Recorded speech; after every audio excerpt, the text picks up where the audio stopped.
Ladies and gentlemen, the story you are about to see is true. The names have been changed to protect the innocent.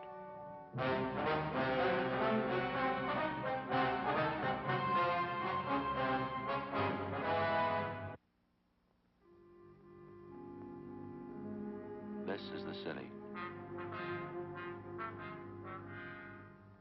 From one night to the next, it's never the same. They make it that way. Counting the suburbs, there's 4 million of them. Most of the people have something to add. A few of them are out to take it away. In my job, they're the ones who keep you on the move. I'm a cop. It was Wednesday, September 28th. We were working the night watch out of homicide detail. My partner's Ed Jacobs. The boss is Thad Brown, chief of detectives. My name's Friday. It was 11:48 p.m. when I got back from the crime lab. The call came in a few hours before. An attractive blonde secretary was found beaten to death in a downtown office building. A length of steel pipe wrapped in heavy paper was on the floor beside her. There was no trace of the killer, no apparent motive for the killing. For every murder, there's at least one of each. We had to find him.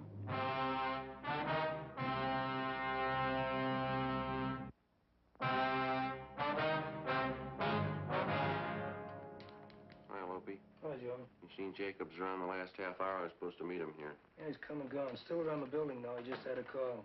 Oh, what about? Do you know? Yeah. It was on that killing tonight. Call came from one of the cruiser cars checking the neighborhood down where it happened. Mm-hmm. They find something? Picked up a guy about 3 blocks from the murder scene. He was acting suspicious.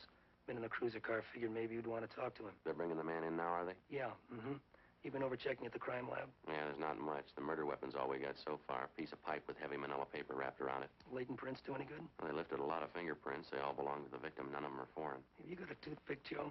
I had corn on the cob for dinner tonight. Yeah, there's sure. Usually some in this top drawer, isn't it? Yeah, there you go. Well, thanks, Joe. I understand it wasn't much to look at, the killing, I mean. It was a pretty vicious thing. The girl took a terrible beating. Who found the body? One of the scrub women in the building. It was an office up on the 9th floor. Import-export company. Victim was a secretary there. Pretty girl. She dead long? Must have happened around 7 o'clock tonight, I figured. It's just a guess. What's the girl's name? She been identified yet? Yeah, Adele Pryor. Her boss is out of town. She was working in the office alone. No one suspicious was seen entering or leaving the office around the time of the murder. No one we know of, anyway. It's going to take a lot of checking. Any ideas what the motive could have been? Well, it wasn't robbery. They didn't keep any cash in the office. And as far as we know, the girl wasn't carrying much money. We'll start making the rounds in the morning, checking with her friends, see what we can pick up. Hi, Joe. Hi, how are you, Ed? Bring the guy in yet, Ed? Mm-hmm. Lopey brief you about it, Joe? Yeah, a cruiser car picked up a suspicious-looking guy out near the scene of the murder. That about the size of it? A little more than that. They found the man beating his head against a brick wall in a back alley, about 2 blocks from the office building where we found the body. Mm-hmm. Guy had been drinking heavily when they picked him up. He was pretty far gone. Kept mumbling something about how he didn't deserve to live, how he was a murderer, a killer. Not too coherent. Did they ask him about the dead girl, Adele Pryor? Yeah, but the stuff he said didn't make much sense. He sobered up a little since they picked him up. Might as well see what we can get out of him before we book him in, huh? Got him in the interrogation room now. Okay, we'll give it a try. Any calls come in, you know where to find us, Lopey, huh? Right, Joe. See you later. All right, thanks. Joe, Yeah. you checked the crime lab? Mm-hmm. About all we're sure of is a murder weapon. No prints, no other physical evidence. Maybe it won't matter. Got half an idea we might have the killer now. The guy they picked up, how'd he figure? Just a hunch. I don't think he's drunk as he pretends. Well, we're going to have to place him a lot closer to the murder scene than 2 blocks away. We can't prove a thing the way it stands. I was downstairs when they brought the man in and talked to him while we were bringing him up to the interrogation room. Mm-hmm. Told me he knows the dead girl.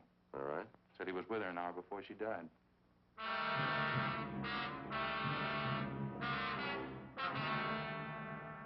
Thorough investigation of the murder scene by the crime lab failed to turn up anything in the way of leads. They knew they had the murder weapon, and that was all. The deputy coroner arrived and removed the body to the county morgue for posting. At 10 o'clock that night, 3 hours after the approximate time of the Pryor girl's death, officers in a cruiser car patrolling the area found a drunken man butting his head against a cement wall and muttering incoherently about a murder. The man was picked up and taken downtown to the interrogation room where Ed and I questioned him. We talked to him a full hour before he began to make sense. He gave his name as Robert French, age 34, an unemployed engineer. While we questioned him, Becker and Encinas from Homicide checked the hotel room where French had told Ed he was staying. I don't know. I guess I had 3-4 drinks at Dusty's place and I went down the street to the Blue Canary. Had some more drinks there. I don't remember what happened after that. I wasn't feeling so good. You say you were drinking at Dusty's place around 7 p.m., that right, French? I suppose so. I wasn't watching the clock. I guess it was around 7. Did you talk to anybody while you were in the bar? Oh, No, just a bartender. His name's Sarge. I don't know his last name. He'll tell you I was there. What time was it when you got to Dusty's place, Frank? I couldn't tell you for sure. About 6:30. Sarge would probably tell you. The bartender would tell you. A little while ago, you told us you knew Adele Pryor. Yeah, I knew her. I used to work for her husband. Rex's husband. I mean, they've been divorced 7, 8 years now. You said you saw Adele Pryor in her office late this afternoon, French. What was the reason for the visit? I borrowed a couple of dollars from her. She was always pretty good that way. Nice kid. I don't know anybody want to kill her like that. How about the show you were putting on out in the street tonight, French? Beating your head against that wall. Now, what was that all about? Drunk. Really drunk. Just felt so long. I wanted to kill myself. Just lay down and die. Well, how's that? You remorseful? You felt sorry for something you'd done? Is that it? Oh, I don't know. I don't think any special reason for it. When I got that way, I just keep thinking I want to die. I haven't got the nerve for it, though. Like my old man used to say, I got the nerve to do anything right. I just wasn't born that way. I guess that's it. You use narcotics, French? No. I ain't even got the nerve for that. Booze, that's all. That's good enough for me. Hey, think we can go out for a cup of coffee, maybe? I could use it. We can have some brought in. Do you want to check with Lope? He's usually got a pot on the stove in there, huh? Yeah, okay. And see if those 2 men have checked back in yet, will you? Right.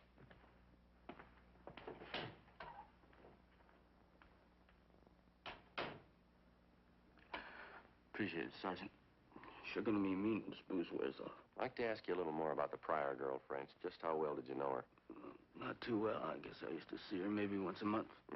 Up there at her office? Yeah, that's right. Nice girl. Whenever I was broke, I could always depend on her for a couple of bucks. I liked her. Nice person. Did you ever go out with her? Oh, no, never did. No romance stuff. I didn't like her that way. She was a good person. We got along okay. Want a cigarette? No, thanks. Not full of cotton already. How about this business of Adele Pryor lending you money? She think quite a bit of you, did she? Well, I did her a couple of favors once when I was working for her husband, and she was still married to him. She was going out with a guy she liked on the side. She was out with this guy once. I saw them together, and she asked me not to say anything, so I didn't. Before she got a divorce, I used to cover up for her all the time. She never forgot it, I guess. How about when you saw her in her office tonight, French? How'd she seem to you, all right then? Well, yeah, same as ever. I asked her if she could lend me a $5. She did, and I left. It was about 6:15, I guess. Was there anyone else in the office when you left? Yeah. There was a guy waiting in the little reception room there. I don't know who he was. You remember what he looked like? Yeah, a little taller than I am, I guess. My age, had a gray suit on, black hair, kind of dark complexion. I didn't take a good look at him, no. You think you'd know him if you ever saw him again? I'm not sure. Maybe I would. He had a medium build. I think maybe I'd know him. You say he was waiting in the reception room when you left, huh? Yeah. When I walked out, he got up and started into the office. That's the last I saw him. What was that? I said that's the last I saw him. Joe, see you a minute. Yeah. Yeah. Beckner and Encinas have checked in. Just got back from going over French's hotel room. What'd they find? White shirt, pair of brown shoes, pair of dark trousers. What about him? Blood stains on all of them.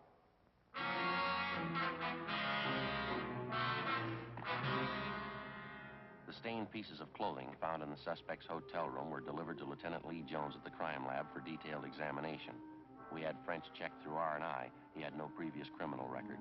Ed and I continued to question the suspect until 4 a.m. He denied any knowledge or complicity in the killing of 28-year-old Adele Pryor. He told us the blood-stained clothing in his hotel room was the result of an accident that he'd been in 2 weeks before when he'd been drinking heavily. French kept insisting that we check on the dark-haired man who'd been waiting in the reception room of the Pryor girl's office the night before when French left her. We gave the description of the unidentified suspect along with the M.O. to the stats office, requesting them to furnish us with any information regarding any assaults or any solved or unsolved murder. At 4:15 a.m., we booked in Robert French at the main jail on suspicion of 187 PC, murder. The next morning at 10 a.m., the legwork began. Lopez and Beckner from Homicide started checking on the background and the alibi of the suspect, Robert French. It didn't hold much water. None of the people at either of the bars where French said he'd been drinking at the time of the murder could definitely vouch for his presence, but they all volunteered the information that no matter how much he drank, French was never violent toward other people, only himself.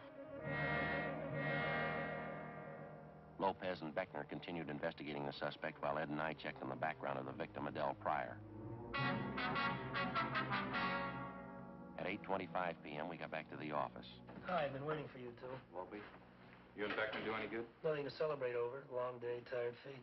Anything new at all? Maybe French is our man. You can't prove it by me.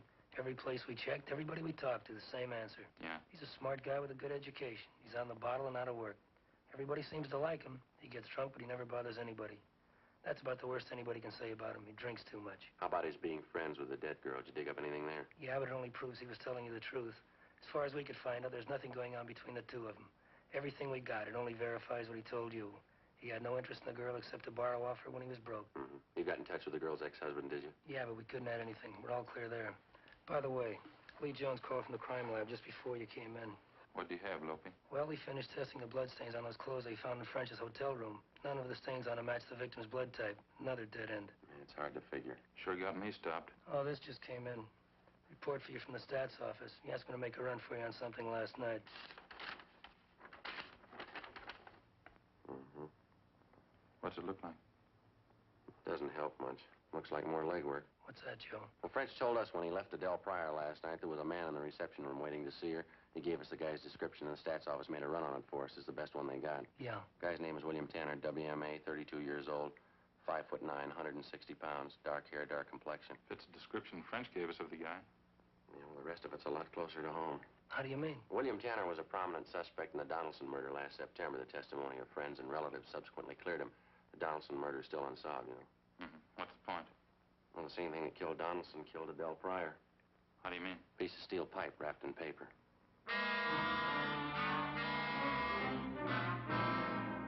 To the working detective assigned to examine a criminal case, the element of coincidence, when it occurs, generally serves to complicate any investigation. Toward the solution of the crime, coincidence may mean a lot or it may mean nothing. In any event, it can't be dismissed. This time, we had two examples of coincidence to deal with. A girl had been beaten to death in an office building. Within 2 blocks of the murder, we found a man, fairly well acquainted with the victim, who admitted to seeing the girl within an hour of her death. Primary investigation uncovered some facts which tend to incriminate the man, some facts which tend to prove him innocent. Is his presence in the immediate neighborhood of the killing only coincidental, or was he there at the particular time for the purpose of murder? We didn't know. By the same token, a man by the name of William Tanner was suspected 1 year before of beating an elderly woman to death with an identical murder weapon, a length of steel pipe wrapped in paper. This same person, William Tanner, matched the description of a man reportedly seen entering Adele Pryor's office shortly before she was murdered. Tanner also had a criminal record of 1 conviction for assault. Maybe it was a lead, maybe it was nothing. It had to be checked out. We showed Tanner's mugshot to our first murder suspect, Robert French, but he failed to identify it. When we found that William Tanner had moved from his last known address, we checked with his next of kin, his brother, Martin Tanner. He was with the city fire department. We found him on duty at the neighborhood fire station on Norwich Avenue. No, I'm afraid not, Sergeant. I haven't seen my brother Bill in 3 weeks now.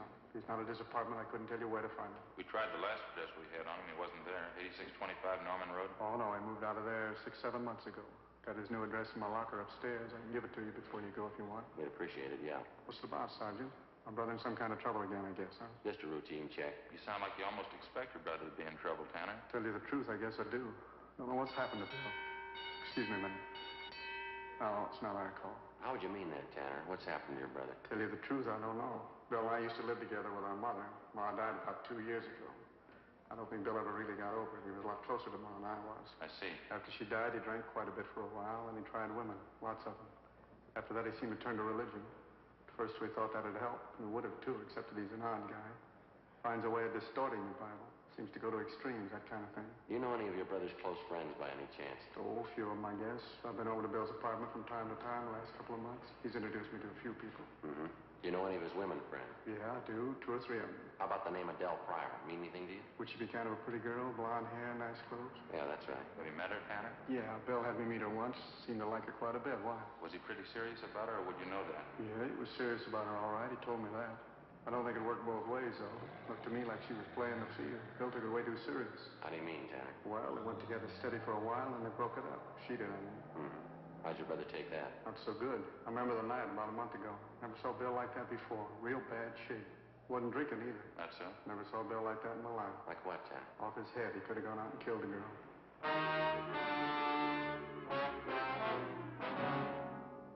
Before we left the fire station, we got William Tanner's new address from his brother Martin. It was the same address as that of the murdered girl, Adele Pryor, an apartment house close by the intersection of Wilshire and La Brea.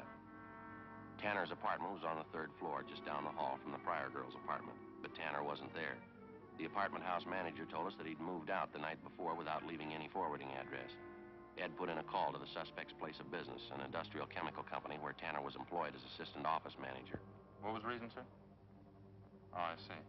Uh-huh.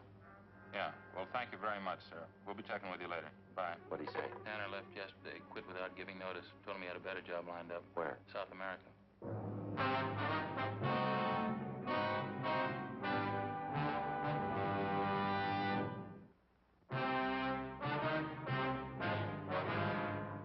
Saturday, October 1st, 8 a.m. We got out a broadcast and an APB on murder suspect William Tanner.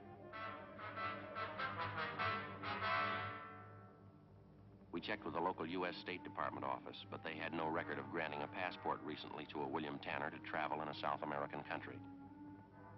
We talked to the various consulates in the city representing South American nations, but none of them had issued a visa to a William Tanner recently or anyone answering his description. Together with Lopez and Beckner from Homicide, Ed and I continued the search for the missing suspect. The deeper we checked into his background, the more we became convinced that mentally Tanner was far from normal. Most of the people who knew the suspect told us the same story his brother had given us. In recent months, Tanner had taken strongly to religion. He attended revival meetings and similar religious exercises every night in the week. He talked nothing but repentance. He quoted the scriptures constantly. He adopted the habit of carrying a Bible with him wherever he went, reading from it aloud every chance he got. He kept urging his friends to join him in being saved. On Monday, October 3rd, we began a check of the various revival halls. On Wednesday, October 5th, we found him. He was attending a gospel revival in a meeting hall in the south end of the city.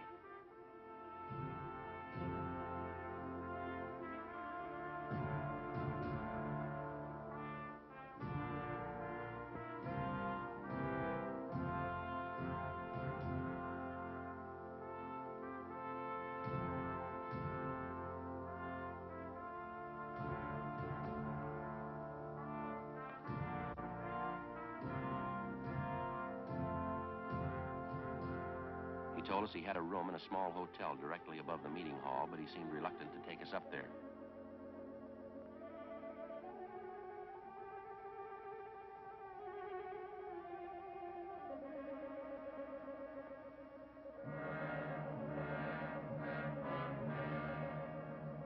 While Lopez and Beckner got a passkey from the manager and went up to check the room, Ed and I questioned Tanner. I was sorry to hear about Adele, what happened to her. It's a terrible thing, isn't it? Yes, sir. We understand you knew Adele Pryor fairly well, Mr. Tanner. That correct? Yes, that's correct. I liked her quite a bit at one time. We used to see a lot of each other. I was engaged to her, you know. How is it you never married Tanner? Did she break off the engagement? Oh, no. I was lucky. I found out in time. I broke off with her. What do you mean you found out in time? What'd you find out? I found the truth, Sergeant, the everlasting word. For know this and understand that no unclean person or covetous one has any inheritance in the kingdom of Christ and God. For these have given themselves up in despair to sensuality, greedily practicing every kind of uncleanness. Do not then become partakers with them. That's the everlasting word, Sergeant. The holy book. Yes, sir, but I'm not quite sure I follow you. Open your eyes and ears to the everlasting word, and you will know and understand all things. It's very simple, officer. I don't want to say anything uncharitable about her. Adele wasn't for me. I'm glad I found out in time, that's all. When's the last time you saw her, Tanner? You remember? No, I don't. Not exactly. I think I saw her a week or so before it happened, before they found her dead. Where was it you saw her? How's that? I say, where was it the last time you saw her? On the street. It was downtown somewhere. I passed her on the street. You used to live in the same apartment house she did, isn't that right? Right down the hall from her? Yes, I did. Why? And for a full week, you didn't happen to see the Pryor girl around the apartment building at all? No, that's right. When I broke off with Adele, that was it. I had no reason to see her anymore. It's not too clear, Tanner. It doesn't jive with what we've been told about you and the Pryor girl. Well, they're lies, of course. I suppose you know that. Adele was a beautiful girl, very beautiful. A lot of men she knew were jealous of me. Well, now, the way we understand it, Tanner, you never did break off with Miss Pryor. You were going around with her, and you were seen with her right up to the day of her death. Well, that's certainly a lie. I can prove that. As soon as I found out about Adele, that was weeks before she was killed. As soon as I found out, that was the end. I broke off with her right away. I'd like to know what you're referring to, Tanner. You found out what? Adele. She was one of those. What? Oh, I'm sorry, she was. A sinner. I almost went out of my mind when I found out she knew it was wrong. She must have known. It's right there in the book for anybody to read. Do not let sin reign in your mortal body so that you obey its lusts. What are you trying to tell us? It was terrible. She sinned all the time. She committed terrible sins. Come on over to the side there with me. I can tell you all about her. I'd just as soon nobody heard us. Sure, go ahead.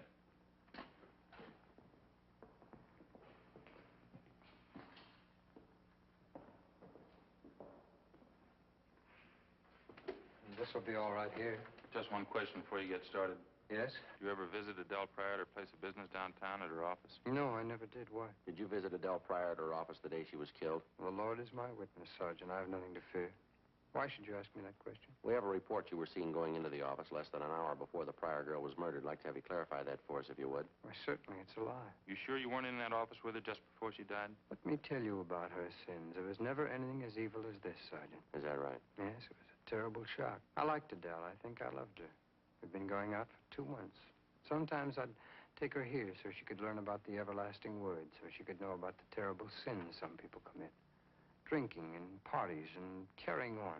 Things that no one should do, especially girls like Adele. Beautiful girl. How can you be sure she was doing anything wrong, Tanner? Do you have any real proof of it? Everything, Sergeant. Just knowing she was sinning against the Lord. Did you know of any of the other men she went out with? They were sinful, I knew that. They only liked Adele because she was beautiful. Did you know any of the men? Did you know for a fact there was anything wrong? I knew everything, Sergeant. She was a beautiful girl, and I thought she was a woman of the Lord, and I wanted her for my wife. But she gave in to sin. I guess that's her business, Tanner, how she lived. We're trying to find out how she died. Well, just let me tell you about it. I'd lie there in the dark in my room upstairs and wait to hear her come in down the hall. It was always late. 2 and 3 o'clock in the morning, I'd hear her come in. Well, you still haven't told us, Tanner. What about the men she went out with, the Pryor girl? Slaves of the devil, every one of them. All right, you want to tell us, mister, how about it? Is that what made you do it? Wait a minute. You don't wait to listen. You say, made me do it. Made me do what? I think you know what I mean, Tanner. You want to tell us now? It's a terrible thing, all this sin around us. It's a grave thing, the whole world. There's not one just man. There is none who understands. There's none who seeks after God. There's none who does good. No, not even one. Their throat is an open sepulchre, and with their tongues they have dealt deceitfully. The venom of asps is beneath their lips. Their mouths are full of cursing and bitterness. Destruction and misery are in their ways, and the path of peace they have not known. There is no fear of God before their eyes. No fear of God. Well, yes, sir. We'd still like an answer to our question. Maybe we could talk it out a little better downtown. The wisdom and the knowledge is here and now. I knew Adele and her terrible sins. They had to be paid for. Adele had to pay for every one of them. You want to get to the point, mister. Now, what is it? What are you trying to tell us? The grace of our Lord Jesus Christ and the charity of God and the fellowship of the Holy Spirit be with you all. Amen. She sinned and she died. Yeah. In the name of God, in the name of our Lord. Amen. I killed her.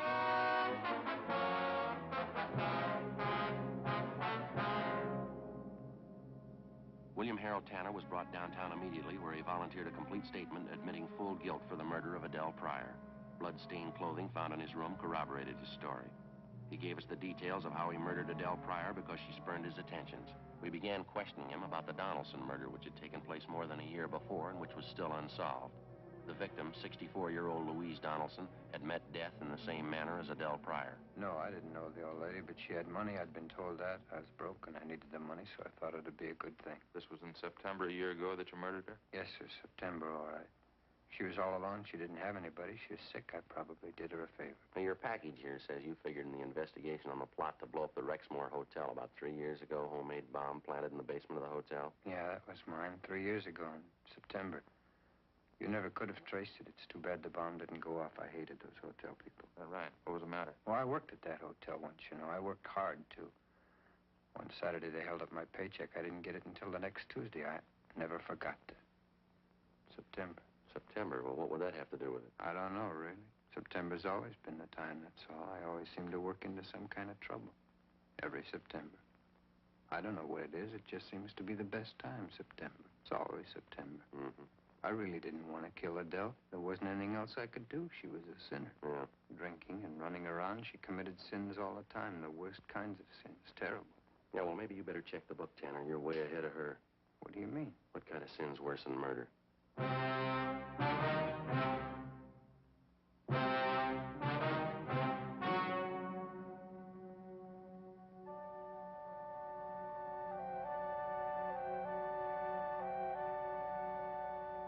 On January 10th, trial was held in Superior Court, Department 87, City and County of Los Angeles, State of California. In a moment, the results of that trial.